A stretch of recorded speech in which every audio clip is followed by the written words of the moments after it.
মাশাআল্লাহ, আল্লাহ তোমার আরেকজন বান্দা কোরআন শরীফ বাবা 500 টাকা দান করেছে, আল্লাহ তার দানকে কবুল করো। আরেকজন 100 টাকা দান করছে, আল্লাহ কবুল করো। আল্লাহ নেককে উদ্দিঘাটা করে আল্লাহুম্মা আমিন। আমি 100 জন আল্লাহর বান্দা চাইলাম, দাতা সদস্য মাসে 100, বছরে 1200 টাকা দিবেন।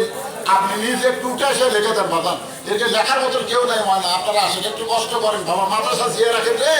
মাদ্রাসা থাকলে এলাকাতে আল্লাহ রহমত বর্ষিত হবে। কোরআনের শিক্ষা থাকলে আল্লাহর রহমত, আল্লাহর বরকত বর্ষিত হবে। এই জন্যে হ্যাঁ, আল্লাহর বান্দার একটু নিজে উঠে এসে লেখা দেন যে হুজুর আমি মাসে 100, বছরে 1200 টাকা দিয়ে টাকার সদস্য হব।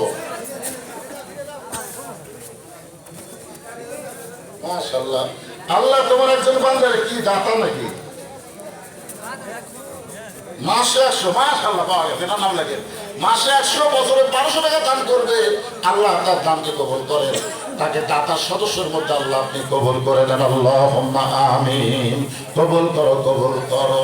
মোদের কামনা দানকারীকে দিবেন জান্নাত, আল্লাহ নিরাশ করবেন না। দোয়া করদম, দোয়া করদম। বাজার গাহে লাহি হায়াত দৌলত এলমে দ্বারা যাবে। সাহাবের সাহেবকে বলছিলাম না, আমি আদায় করবার গেলে মানুষ মনে করবে ওয়াজ শেষ করছে আর করবি না। এই জন্য দ্বিতীয় বক্তাতে আদায় করে নিবার ঠেসে আদায়। কিন্তু দ্বিতীয় বক্তা তো 10টার আগে আদায় ধরে না, পরে মোবাইল করছে এখন আদায় ধরলো না, তার আদায়কে 1 ঘন্টা লাগবে। আসলে যে হারে দেওয়া শুরু হয়েছিল বুলবুলের সময়, ঠিক কিনা? আমি আসে তো ওয়াজ শুরু হয়ে গেল, দেওয়াটা বন্ধ হয়ে গেল। আল্লাহ কাছে বন্ধ হয়ে গেল, বন্ধুই থাকে। এখন আসলে সে দিচ্ছে না, এখন হচ্ছে একটা পাটিগুলো উঠে উঠে চলে যাচ্ছে, সব বাড়িতে যাচ্ছে না। যান বাড়ি যান, যাওয়া পারবেন কিনা আগে চিন্তা করে ঘাটালেন। অনেক মানুষ বাড়িতে বলছে রাস্তার মধ্যে থেকে হাসপাতাল পায়, ধরে খান কথা ঠিক কিনা? বাড়িতে হয় না, হাসপাতাল পায়।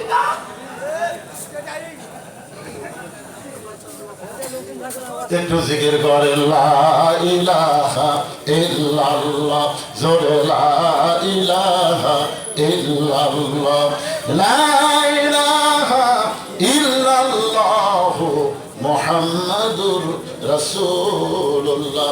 সকলে বলি সাল্লাল্লাহু আলাইহি ওয়াসাল্লাম। আসেন, আল্লাহ রাসূল বললেন ফাতেমা, এই যুগটা সেই যুগটা যেই যুগটা পর অবস্থায় আল্লাহর কোরআন আল্লাহ আমার উপর নাজিল করেছে, যে যুগবাপর অবস্থায় ফেরেশতা জিবরাইল আমাকে বুকের মধ্যে কোলাকুলি করেছে। এই যুগটা ধর্মাত্ম থেকে তোমার মা আমার গা থেকে খোলার পরে বলতেছে নবী গো, এই যুগটাকে আর আপনি কোনদিন পড়বেন? রাসূল বলে খাদিজা, আপনি কি নিয়ত করে যুগটা খুলে নিলেন? খাদিজা বলে রাসূলুল্লাহ, আমি যখন মরে যাব এই যুগটা